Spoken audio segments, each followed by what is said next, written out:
നമസ്കാരം. സഹ്യ ന്യൂസിലേക്ക് സ്വാഗതം.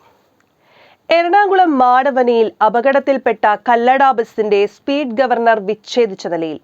കൂടാതെ ബസിന്റെ ഇടതുഭാഗത്തെ പുറകിലെ ടയറുകൾക്ക് തേയ്മാനം സംഭവിച്ചതായും കണ്ടെത്തി. ഒരു ബൈക്ക് യാത്രികൻ കൊല്ലപ്പെടുകയും 14 പേർക്ക് പരിക്കേൽക്കുകയും ചെയ്ത അപകടത്തിൽ മോട്ടോർ വാഹന വകുപ്പ് നടത്തിയ പരിശോധനയിലാണ് കണ്ടെത്തൽ.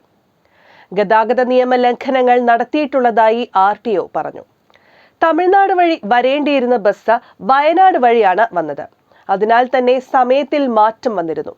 തുടർന്ന് സമയം ക്രമീകരിക്കുന്നതിനായി വാഹനം അമിത വേഗത്തിൽ വന്നതാകാമെന്ന സംശയവും അധികൃതർക്കുണ്ട്. ഇത് സാധൂകരിക്കുന്നതിനുള്ള തെളിവുകൾ ശേഖരിക്കുകയാണ് നിലവിൽ ഉദ്യോഗസ്ഥർ. RTO, ജോയിന്റ് RTO എന്നിവരുടെ നേതൃത്വത്തിൽ ബസ് പരിശോധിച്ചപ്പോഴാണ് സ്പീഡ് ഗവർണർ വിച്ഛേദിച്ച നിലയിൽ കണ്ടെത്തിയത്. നീല ഹാലജൻ ലൈറ്റുകളും ബസ്സിൽ ഘടിപ്പിച്ചിട്ടുണ്ട്. 6 സീറ്റുകൾ അനധികൃതമായി പിടിപ്പിച്ചിട്ടുണ്ട്. സിഗ്നൽ മറികടക്കാനായി അമിത വേഗതയിൽ ബസ് പോയിട്ടുള്ളതായാണ് മനസ്സിലാക്കുന്നതെന്നും RTO പറയുന്നു. രാവിലെ 10 മണിയോടെ ബംഗളൂരുവിൽ നിന്ന് തിരുവനന്തപുരത്തേക്ക് പോവുകയായിരുന്ന കല്ലട ബസ്സാണ് അപകടത്തിൽപ്പെട്ടത്. മാടവന സിഗ്നലിൽ എത്തിയപ്പോൾ പെട്ടെന്ന് ബ്രേക്ക് ഇട്ടതോടെ തെന്നിമാറി മറിയുകയായിരുന്നു.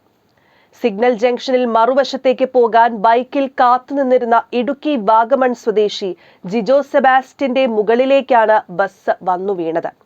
ബസ്സിലുണ്ടായിരുന്ന 32 യാത്രക്കാരും ഒരു വശത്തേക്ക് വീണു.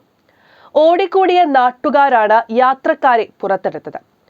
പോലീസ്, ഫയർഫോഴ്സും എത്തിയാണ് ബസ്സിനടിയിൽ കുടുങ്ങിക്കിടന്ന ജിജോ സെബാസ്റ്റ്യനെ പുറത്തെടുത്തത്.